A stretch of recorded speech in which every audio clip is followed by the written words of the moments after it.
hot. Yeah, it's like, it hurts my back. That's hot on my bottom. Yeah. Okay.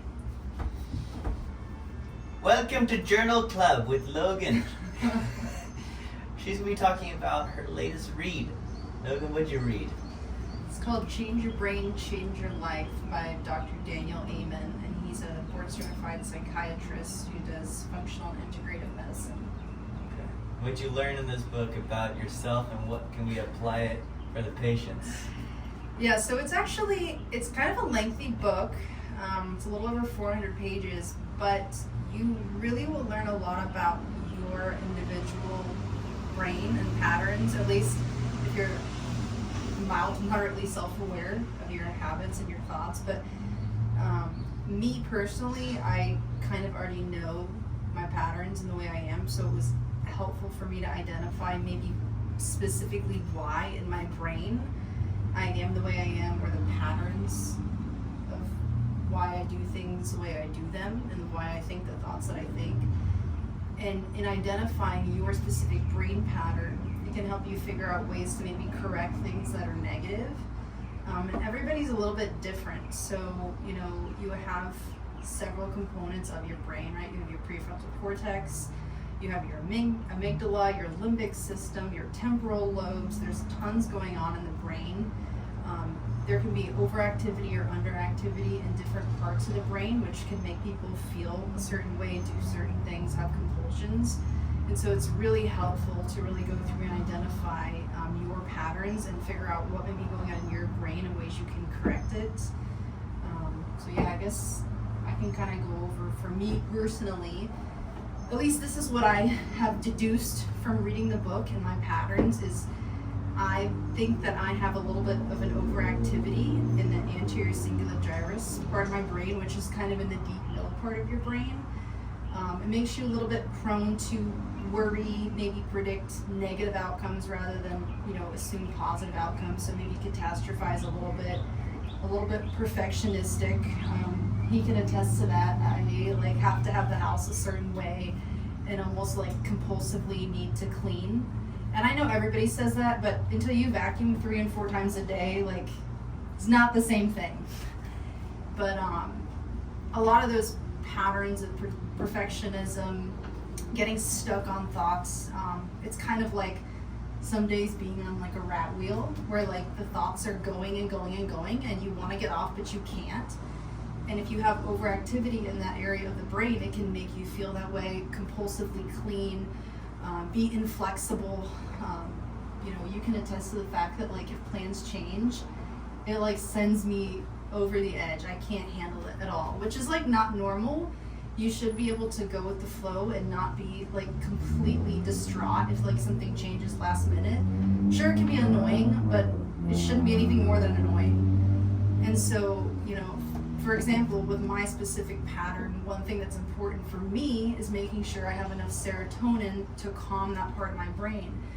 And so, that's getting some aerobic and anaerobic exercise every day, exposing my body to heat, eating the right foods, eating plenty of protein, fat, and even some complex carbs, plenty of tryptophan in the diet. So now that I know specifically what I think will help my brain, I can incorporate all that into my day-to-day life. So everybody's a little bit different too, depending on what part of the brain is affected. For example, some people might really benefit from hyperbaric oxygen therapy if they've had any kind of head trauma in the past, because that can make you prone to mental illness and issues. Which you did. Yeah, and I'm doing some hyperbaric oxygen as well, which I think is pretty much good for anybody, but especially anybody with some sort of head trauma, toxic exposures, chronic infections, cognitive impairment. I mean, it's a must. Do you want to tell them about your head trauma suspicion? Yes, that's exactly what I was getting into next. So my whole life, from the time I was 6 years old until just over the age of 18, I was a competitive soccer player. And I was the one on the team that was known to head every ball. I was never afraid to be the one to head a ball going at me at whatever speed. And so for 15 plus years, I'm heading soccer balls going at me at crazy rates. I mean, this is competitive soccer too, so it's not like jokesters. And so for years, I'm like taking blows to the front of my head, which now in hindsight, I'm like, holy cow, I probably should have been one of those people that were one of those protectors of my head, because the brain is actually kind of like butter. It's really soft and vulnerable, and all of those excessive blows to the head probably did some damage to my prefrontal cortex. Protectors for the head that exist? Yeah, they Does that made do them. anything? I don't know. I remember I did have one temporarily, and it was like this big, bulky, black, like strap that I wore on the front of the head, but I just didn't like it, so I stopped wearing it. I was a teen. But you were getting regular concussions and dizziness, right? Blackouts?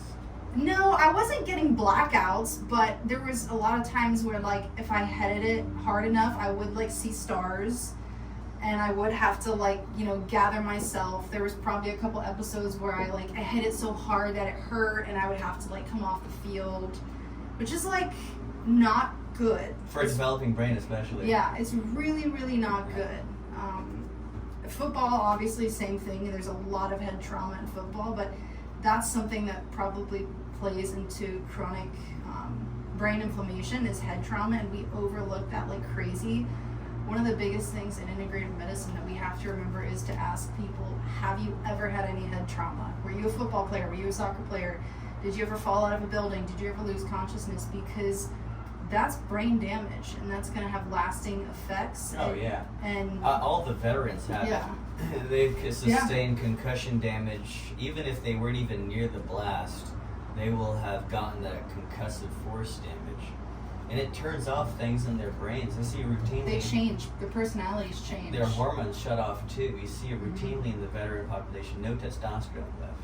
It's gone. Growth hormone gone. Yeah, and that's probably also due to just damage of the hypothalamic axis in the brain. When you get any kind of damage to that area where the pituitary sits in the cell tertiaca, you're gonna have even hormone dysregulation as well. And one thing that's really cool about this book is he goes through a lot of cases of patients who literally were quote unquote normal and had a head trauma, and then all of a sudden they're suicidal, they're homicidal, or they're going through a divorce because something changed and nobody could put two and two together.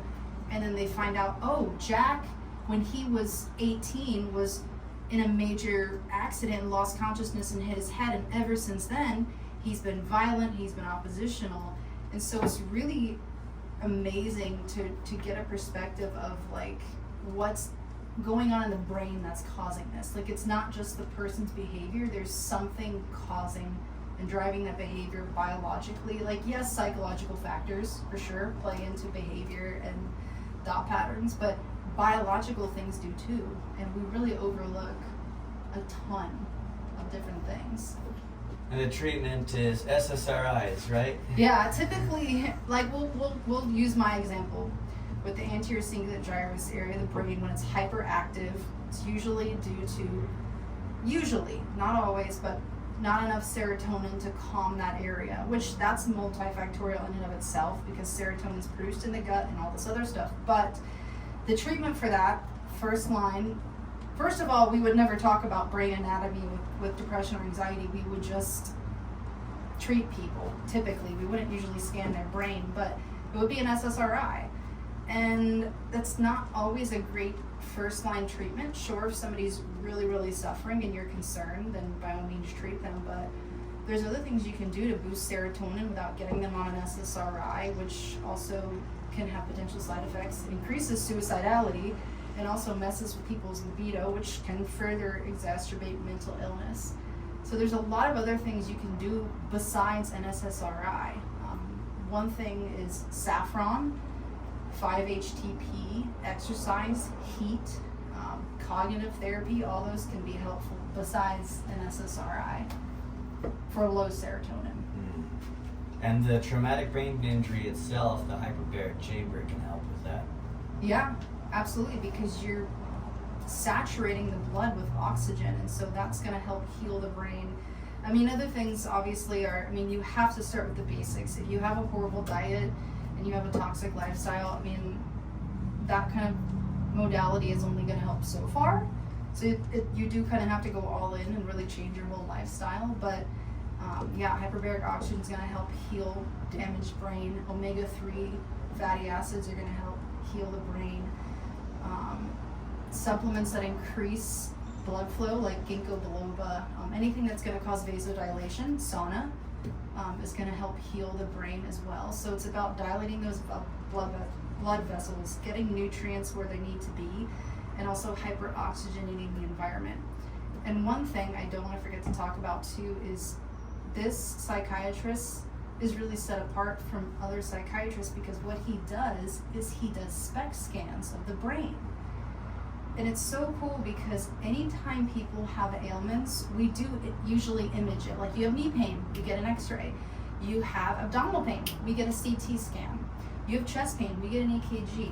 Every other part of the body we do imaging and testing on except the brain, unless it's for like physiological symptoms. Like if somebody has major headaches and blurred vision, sure, we'll do an MRI.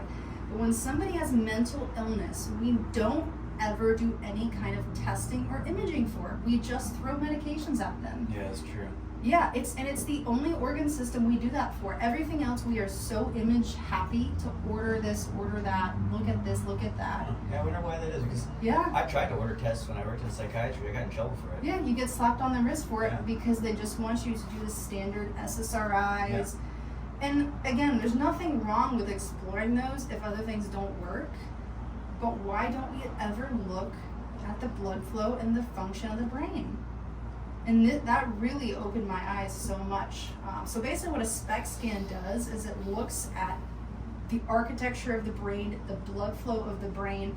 It looks at whether there's underactivity or overactivity in certain parts of the brain. And so the book goes through tons of different scans and cases of all sorts of different people. For example, maybe they have too much activity in their temporal lobe, and then they'll be violent, they'll be homicidal, they'll have like violent thoughts, or people have low activity in the prefrontal cortex and they'll have difficulty with reasoning, impulse control, they'll have low dopamine. People, for example, overactivity in their limbic system, their basal ganglia, their ACG, the anterior cingulate gyrus, they'll be anxious, they'll be worried, they'll catastrophize, they'll predict the worst. And so literally the brain patterns match the symptoms, but we never do SPECT scans for the brain, which is fascinating. I'd like to order something maybe. I'll check with the local imaging center, see if we can do something. Yeah, no, it would be fascinating because I think it really also takes the stigma away from people who truly do have like bad mental illnesses, and we like make fun of them and whatnot, and there really usually is something going on in the brain that's causing that. Now obviously you have to correct what you find, and that can be difficult, but I think it will change everything in psychiatric medicine if people actually like looked at the flow of the brain and saw what was overactive or underactive or where there's damage. I mean, he showed pictures of people who had like exposures that worked in furniture stores who had Lyme, and their brain literally looked like moth-eaten. Like it was just moth-eaten, inflamed, almost like dementia, like you would see. I remember there was a story of one young girl. She had gone camping with her parents, and after the camping trip in like, whatever northern state, she was admitted to a psychiatric ward for like acute onset schizophrenia or something crazy. I don't remember the details. And the parents were like, something's not right. Like she was fine. We went camping, and then now she's like schizophrenic within a month. Doesn't make an ounce of sense. And then they went to see Dr. Amen. He did a SPECT scan. Her brain looked like moth-eaten. She tested positive for Lyme. They treated her with antibiotics, and she completely reversed the schizophrenia. She was back to normal. But in modern medicine, I don't know that she would have been checked for Lyme. Where they used doxycycline, did it actually work? He didn't say the specific one, but he said she recovered with antibiotics. That would be key. How long duration dose? That's gonna be that would be important. But I think the point was to illustrate that like who would measure that? I don't know that most physicians, when somebody's admitted for a psychiatric episode, I don't know that they check for Lyme. Maybe they would. They'd probably check thyroid and red blood cells. I just don't know that they check for infectious disease or exposures to things. Maybe more in places where it's more prevalent. Yeah, well, this was in Northern California, I think, so it wasn't. But the other fascinating thing was he showed a side-by-side view of the instance of Lyme disease and the instance of schizophrenia, and it was literally identical. The hotspots. It was like they took one map and then put it on the other page. It was exactly the same. Wow. So how many people who have like schizophrenia or, you know, whatever, bipolar, psychiatric episodes, how many of them actually have Lyme or Borrelia or anaplasmosis, ehrlichiosis, or they're working in an environment where they're exposed to like really toxic pollutants and they're not wearing any kind of protection. I mean, how many of those is that the case? But we'd never know because we don't really look that deep, and we don't really image the brain to see what's overactive, underactive, or what's fascinating. We would do that here, though. Yeah. That's what we do here. It would be We always interesting. look deeper. Exactly. And then another thing too is, you know, I talked about like the serotonin, and then you talk about dopamine as well. So that's another, you know, prefrontal cortex issue. Usually if people have low activity in the prefrontal cortex, they're going to have low dopamine. They're going to have symptoms of ADD because they don't really have motivation and focus because they don't have dopamine, and whether that's from head trauma or, again, infectious disease or what have you, that can, you know, be remedied with things like cold exposure, hyperbaric oxygen, nutrients to help fuel that prefrontal cortex and heal the damage. So it's like the more you know, the more you can implement to actually really help people. Good. Yeah. Is that enough for Journal Club today? I think so. I think I kind of We covered it all. talked it off. Okay, good. We'll end here.